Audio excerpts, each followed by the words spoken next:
Look at that pretty stack. This is not an affordable meal recipe because tuna, particularly sashimi grade, is not a cheap ingredient. Still, you can have a little luxury for a reasonable price if you're using frozen tuna. Today we're making tuna stacks.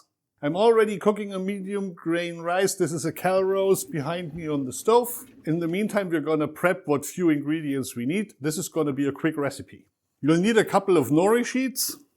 You find those in the Asian aisle or in an Asian supermarket. Cut off a short strip here, and we cut that into thin strips. You need a pretty sharp knife for this. You could, however, use scissors. There. Thin nori strips. Next step is to peel and cube a cucumber. I've already done that, nothing to it. You're gonna need a spicy mayo for this, so let's quickly whip that up. Essentially all it is a little bit of mayo, or a little bit more. There. A good amount of sriracha sauce, and a good pinch of salt. Stir to combine. There, spicy mayo. We need some chopped up avocado. Go crosswise like this. You can, of course, use a smaller knife. And then you just take a spoon and spoon this out. Avocado always asks for salt and acid. Let's give it some salt. And instead of lime or lemon juice, I like to use Tajin. A little bit goes a long way. There, let's start here. Take a fork and mash this a little bit together. It doesn't have to be like a guac.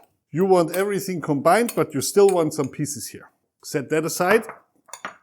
Before we get to the star of the show, I'd like to remind you to give this video a like and subscribe to my channel so you don't miss another episode. Now for the tuna, ideally you want something really fresh, sashimi grade from your local fishmonger. Problem is, not too many fishmongers around, and pretty often it's not all that fresh after all. So frozen is a good option. Many supermarkets have frozen tuna, and pretty much all of it can be consumed raw.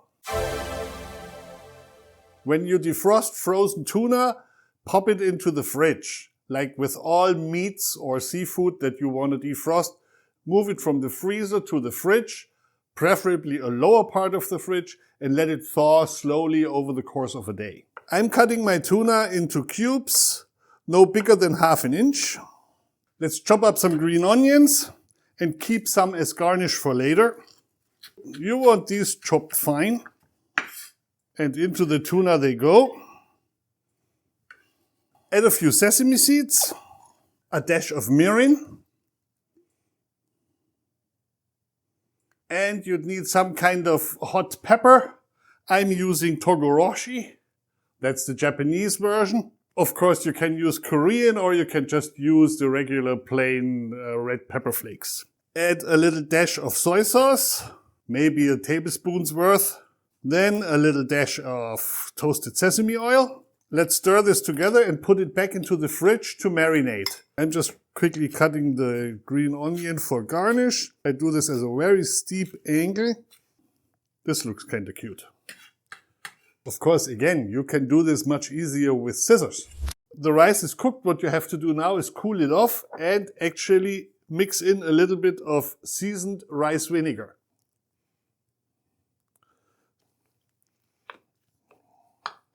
Now we have everything together.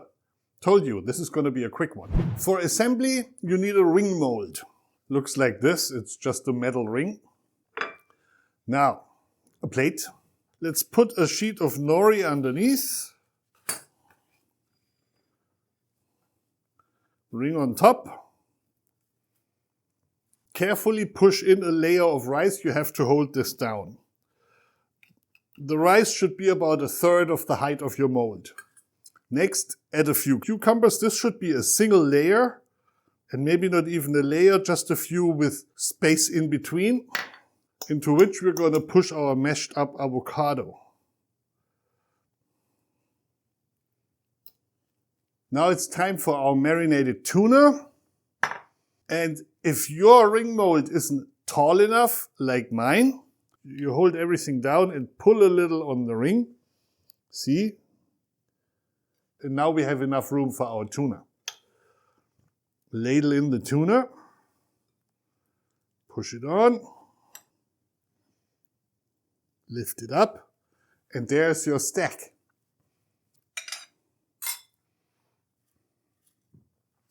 Sprinkle a few of your nori strips on top. Add your garnished green onion and maybe a few more sesame seeds. And there you have an excellent snack or a small dinner or just an appetizer to impress. And if you like fancy snacks for a get-together or a peaceful Sunday afternoon on the patio, you should be watching my gravlax recipe, which you can start during the week and enjoy on the weekend. Right before serving, use a little bit of that spicy mayo and just put a few drizzles on there.